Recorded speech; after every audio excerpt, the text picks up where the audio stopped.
Hello, everyone, and welcome to Diplomatic Briefing. Trump launched a trade war against China with high tariffs and also targeted ASEAN countries where Chinese companies have been increasing their investments over the past few decades. Among them, Vietnam and Cambodia have the highest tariffs except for China. Indonesia and Malaysia have also been targeted. Although these countries are also forced to negotiate with the United States, some of these countries have lowered their profile, while others have taken a tougher attitude. No matter how they choose to respond, China's firm stance has given these small countries bullied by Trump more confidence, further enhancing China's influence in ASEAN.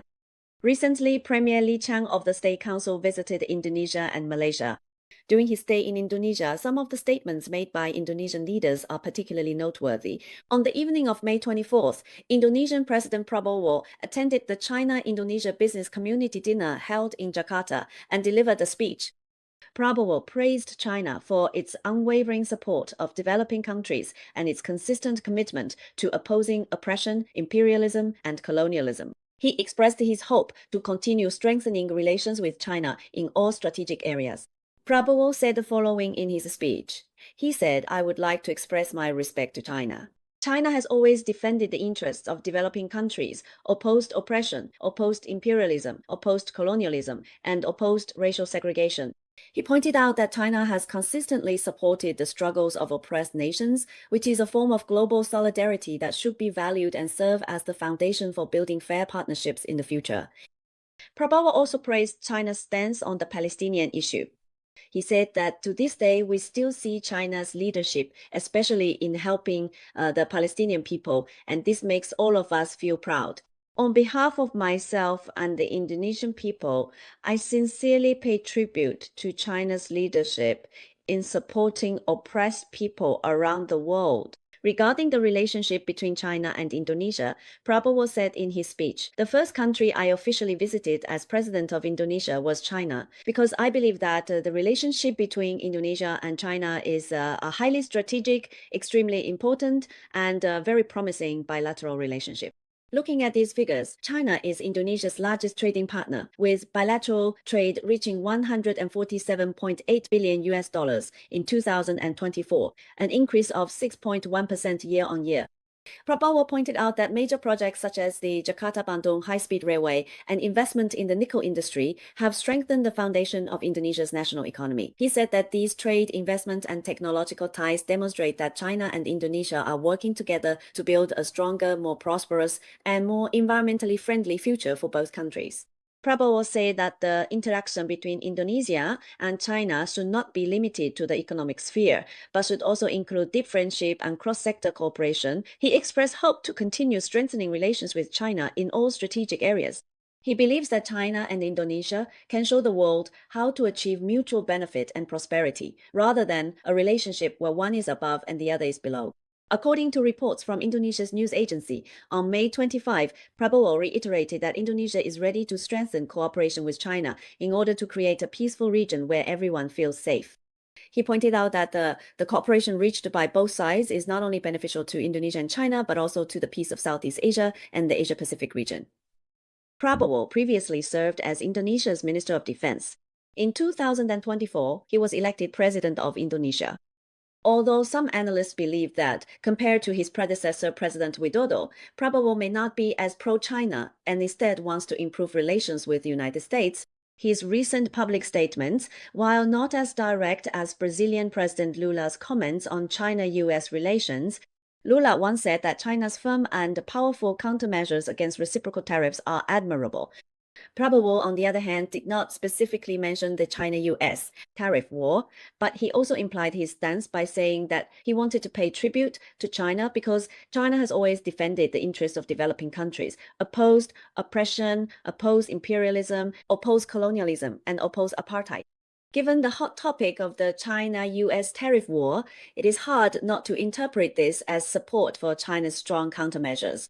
Another ASEAN country, Thailand, saw its foreign minister recently face questions from American media that were ill-intentioned toward China, but he did not fall into the anti-China trap set by the West. On May 25, after the ASEAN foreign ministers' meeting, Thai Foreign Minister Maris gave an interview to Bloomberg TV.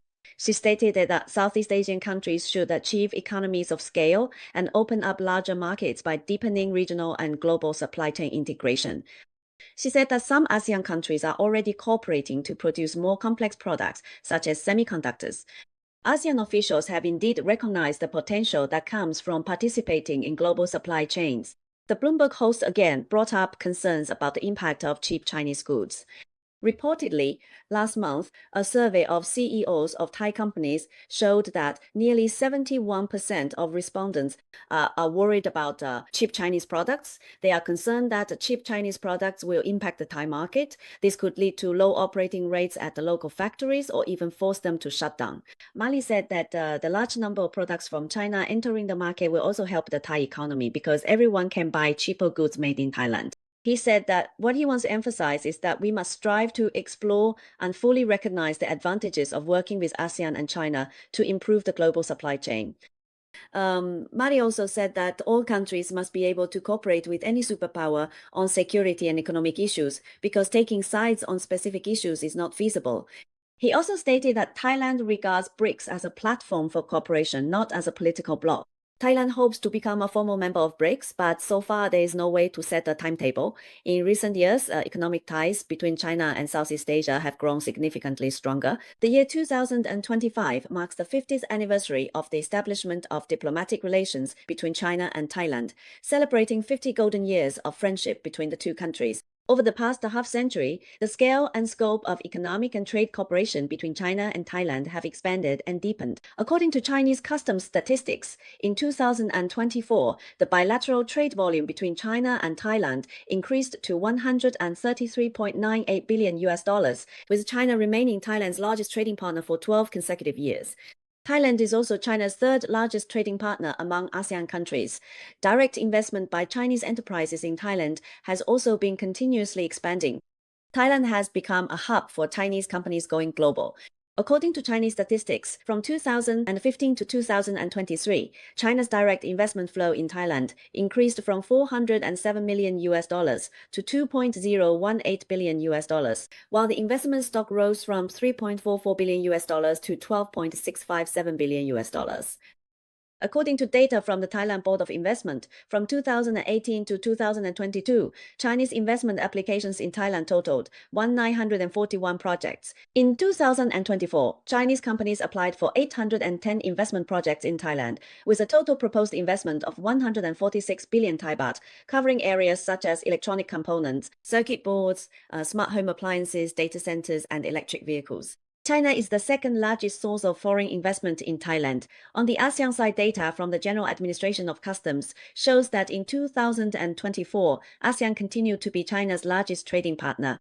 Measured in US dollars, the total trade volume between China and ASEAN reached $982.34 billion USD, an annual increase of 7.8%. Of this, exports amounted to $586.52 billion USD, up 12%, while imports were $395.81 billion USD, up 2%. After the China-ASEAN Special Economic and Trade Ministers meeting was held on the 20th, both sides announced the full completion of the China-ASEAN Free Trade Area Version 3 negotiations. Foreign Ministry spokesperson Mao Ning said at a regular press conference that this is a key step towards signing the protocol for upgrading the China-ASEAN Free Trade Area to Version 3. China and ASEAN's full completion of the Free Trade Area Version 3 negotiations sends a strong message in support of free trade and open cooperation. To put it simply, the Version 3 negotiations took 2 years and have proceeded smoothly throughout. Now, they have concluded earlier than originally expected by the outside world, and the fact that a consensus could be reached is, I believe, largely due to Trump's tariff threats. In response, China and ASEAN have actually strengthened their cooperation. ASEAN countries also want to use this agreement to show the world that they will not be forced by the United States to pick sides between China and the US. As Professor Jeffrey Sachs of Columbia University, a renowned economist, said on the 23rd when asked at a forum whether ASEAN would continue to maintain strategic neutrality, he responded that in the great power competition between China and the United States, ASEAN should choose China. He believes that if the United States forces ASEAN to pick sides between China and the US, ASEAN should naturally choose its neighbor. He believes that the United States should not try to force ASEAN to make a choice, as this would be unfair. Moreover, if ASEAN were forced to choose, they would clearly opt for their neighbor China. This is because ASEAN's economic ties with China are already deeply intertwined, and it is almost unimaginable to sever this relationship. The Trump administration is precisely pressuring various countries, coercing those seeking exemptions from so-called reciprocal tariffs imposed by the US to reduce their trade with China. The US Treasury Secretary has gone even further, openly urging countries engaged in trade negotiations with the United States to join forces with Washington against China. Sachs warned that if the United States attempts to impose secondary sanctions to hinder economic and trade cooperation between ASEAN and China, such actions will inevitably be met with resistance. Neighboring countries need to maintain trade connectivity, jointly build infrastructure, and collectively protect river basins. He suggested that the 10 ASEAN countries should work closely with China in areas such as physical infrastructure construction and connectivity, and in particular should actively participate in China's Belt and Road Initiative. He believes that this is an extremely important safeguard as it promotes the construction of high-speed rail, renewable energy, and digital systems, which will benefit all parties involved. China is a neighbor that ASEAN cannot move away from, and moreover, this neighbor is creating opportunities for ASEAN while developing itself. What kind of development prospects can the United States offer ASEAN to persuade them to confront China?